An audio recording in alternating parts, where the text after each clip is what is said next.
Hi, sixth graders. Today I'm going to be telling you about equilateral isosceles and scalene triangles and the classification for them. So what distinguishes an equilateral isosceles and scalene triangle, and how to be able to tell from 4 different ways how to tell the differences between each of them. So first I'm going to start by the basics with the sides. And the sides is probably something you remember from elementary school.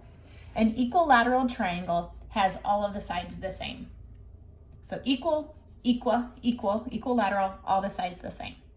An isosceles, and that is one that we often have a hard time spelling. Isosceles triangles are the triangles that have 2 sides the same. So I have 2 of them at 3 inches, and then 1 side that is different, so 2.25 inches. Now, I want you to notice that in the equilateral triangle, if I were to spin or rotate that triangle, you're not going to notice any difference. The 7.5 could have been anywhere. And when we did this in the covering and surrounding book early in the school year, we also talked about how if I were to spin an isosceles triangle, the 2.25 would be here and then the 3's would come out, and that is completely okay.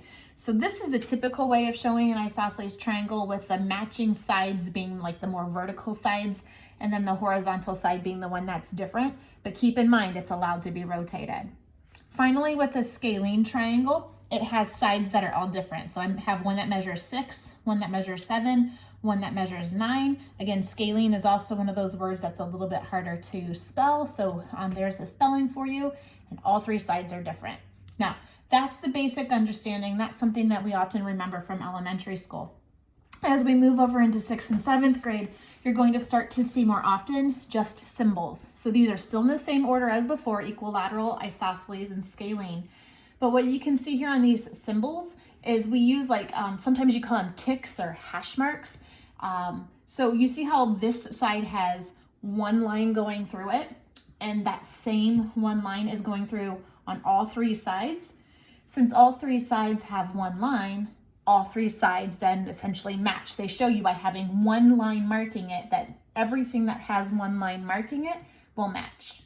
But when we move down to the isosceles, we can see that these 2 have the 1 line, so they must match, but the horizontal side down here has 2 little lines going through it. So that one is independent, that's like number 2, but these that are like number 1, those match, okay? But what I want to definitely point out is that just because this equilateral has 1 hash and the isosceles has 1 hash, because they're 2 separate triangles, that does not mean that these 2 sides are equal. So they're equal in this triangle and they're equal in this triangle, but they may not be equal in both triangles. The same thing happens down here with our scalene. So the scalene has all 3 sides that are different. So you can see that there's 1 side that has 1 hash mark, 1 side that has 2 hash marks, and 1 side that has 3 hash marks, meaning none of them are equal because they all have different symbols. So we can tell the difference between equilateral isosceles and scalene triangles based on their sides, but we can also tell if a triangle is equilateral, isosceles, or scalene based on their angles. So when I come over here to the angles column, and you'll learn why in a different lesson, and you'll definitely explore it more next year when we get into the Shapes and Designs book. But for an equilateral triangle, all angles must be 60. It is impossible, and again, we'll talk more about why later, but it's impossible for these to be anything but 60.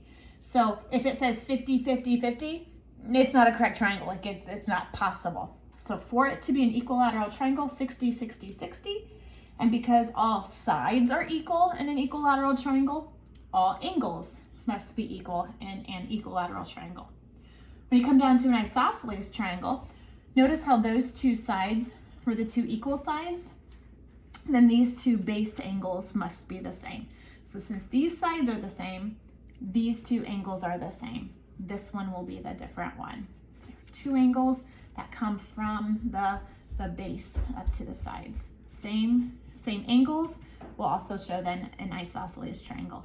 So like you can probably guess, in a scalene triangle, since all 3 sides are different, all 3 angles are going to be different. So I have a 42, a 104, and a 34. All 3 of those will be different, okay? Finally, I can do angle symbols just like I did the side symbols. So if you remember with the side symbols, we had like 1 hash mark or 2 hash marks or tick marks, whatever you want to call them on the sides. The same thing happens to an angle. I have one little swoop here for this angle, and check it out. This angle also has one little swoop, and that has one little swoop. Since they all have one little curve or one little swoop within them, they all match. They must all be the same. And we just saw that in the last picture. Everything was 60 degrees. In the isosceles triangle, both of these measured 72 degrees. And since they measured the same, they will also have one little swoop. And this one measured 36. That was different than the rest. So since those were different, that gets 2 little swoops. Finally, in the third, in the scalene, all 4 pictures for my scalene triangles were different, just so I could emphasize how they have to be different. So for this one, I have one angle that is 90 degrees. If you remember, every right triangle, we tend to put in that little box to remind you or to definitely signal that it is a perfect 90 degrees.